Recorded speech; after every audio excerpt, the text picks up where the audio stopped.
തൊള്ളായിരത്തി പഞ്ചായത്തുകൾ, 152 ബ്ലോക്ക് പഞ്ചായത്തുകൾ, 14 ജില്ലാ പഞ്ചായത്തുകൾ, 21,765 വാർഡുകൾ, 2,71,20,823 വോട്ടർമാർ. നാട്ടംഗം ദാ തുടങ്ങുകയാണ്. ഗ്രാമാന്തരങ്ങളിൽ നാട്ടുസേന സർവം സജ്ജം. ഏറ്റവും മഹത്തരമായ, ഏറ്റവും ബൃഹത്തായ ഒരു ജനാധിപത്യ പ്രക്രിയയ്ക്ക് നാമനിർദ്ദേശ പത്രികാ സമർപ്പണത്തോടെ ഔദ്യോഗിക തുടക്കം. ഇനി യുദ്ധകാഹളമാണ്.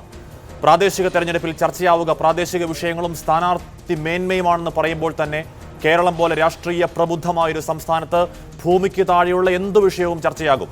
അത് പലപ്പോഴും മുന്നണികളുടെ ഭാഗധേയം തിരുത്തും. അഴിമതി സർക്കാരിനെതിരെ, അധോലോക സർക്കാരിനെതിരെ സദ്ഭരണത്തിനൊരു വോട്ട് എന്നതാണ് പ്രതിപക്ഷ മുദ്രാവാക്യം. മുഖ്യമന്ത്രിയുടെ ഓഫീസിനെ നേരിട്ട് പ്രതിക്കൂട്ടിൽ നിർത്തുന്ന ED റിപ്പോർട്ട് പ്രതിപക്ഷത്തിനൊരു കൈത്താങ്ങാകുന്നുമുണ്ട്. പാർട്ടി സെക്രട്ടറിയുടെ പുത്രൻ ഇപ്പോൾ കബൺ പാർക്ക് ജയിലിലാണ്. ശിവശങ്കറിനെയും സ്വപ്നയെയും അവരുടെ ഇരുണ്ട ഇടപാടുകളെയും പൊതുജനത്തിന് മുന്നിൽ പ്രതിപക്ഷം അവതരിപ്പിക്കുമ്പോൾ CPM-നും പറയാനുണ്ട്.